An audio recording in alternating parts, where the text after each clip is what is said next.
Ngayon may natuklasan ako dito na pwede pala natin i-convert into AI image yung mga message sa atin ng kaibigan natin. So mga ka-Mindtech, may tuturo ko sa inyong settings dito na baka hindi nyo pa alam or hindi nyo pa nasubukan. So itong settings ito is napakabangas kasi nga once na may kapalitan ka ng conversation or ka-chat ka ng mga friends mo sa Messenger, automatic pwede mo pala gawin itong tricks na to. So make sure lang na panoorin nyo yung video nga matapos para malaman nyo yung settings na yon at kung paano nga ba gamitin at ano yung purpose nito. So una natin gagawin is kailangan muna natin i-update yung ating Messenger application in case man na hindi pa updated. So para ma-update yan, pumunta lang kayo sa Play Store. Click nyo lang yung Play Store. Then pag andito na kayo sa Play Store, click nyo lang yung search button dyan or search bar. Then i-type nyo lang dyan yung Messenger. So once na ma-type na yung Messenger, automatic lalabas yan dyan. Once na may nakita kayo ditong update, i-click nyo lang para in case man na may mga bagong updates, may mga bagong features, may mga bagong settings, automatic magkakaroon ang inyong Messenger application sa inyong device. Once na tapos tayo mag-update ang inyong Messenger application, click mo lang yung open, click natin, automatic mare-redirect tayo sa ating Messenger account.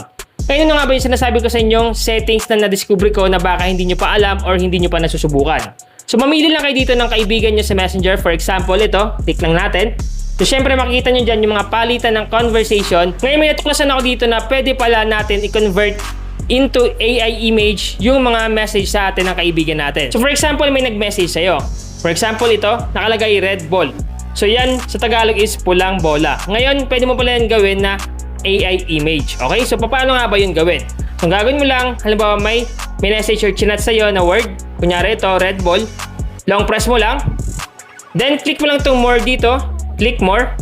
At dito sa may more, makikita mo dyan yung make AI image. So ito yung sinasabi ko sa inyo na discovery ko na baka hindi nyo pa alam or hindi nyo pa nasusubukan. So ang gagawin natin, i-click lang natin itong make AI image. Click natin. So automatic magka-create yan kung ano yung word na nakalagay doon sa chat sa inyo is giging AI image yan. So pwede ka dito pumili kung ano yung gusto mo. So for example, ito i-click mo lang. At once sa clinic mo, automatic magge-generate yan at pwede mo na isend sa kanya yung mismong AI image na chinat niya sa'yo. So subukan ulit natin, mag-sample pa tayo. For example, nag-chat sa'yo yung kaibigan mo at nag-chat siya ng white cat. For example lang ito mga ka-Mindtech ha. Kunyari white cat yung chat sa'yo. Ang gagawin mo lang, pag may chat sa'yo mga kaibigan mo, kung gusto mong gawing AI image is i-long press mo lang. Then click mo lang yung more at click mo lang yung make AI image. So automatic magge-generate yan, ilang segundo lang automatic error na kaagad. So yan yung white cat is meron na tayong white cat dito at pwede mo rin i-send dun sa mismong ka-chat mo. So ngayon mga ka-Mindtech, mag-sample pa tayo dito. For example, itong blue sky dito, long press mo lang, click mo lang itong more, then click make AI image.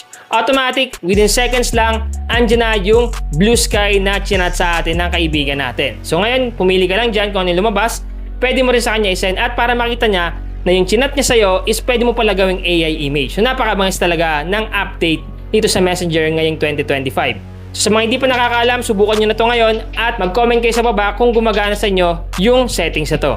So sana nakatulong tong vlog ko ngayon.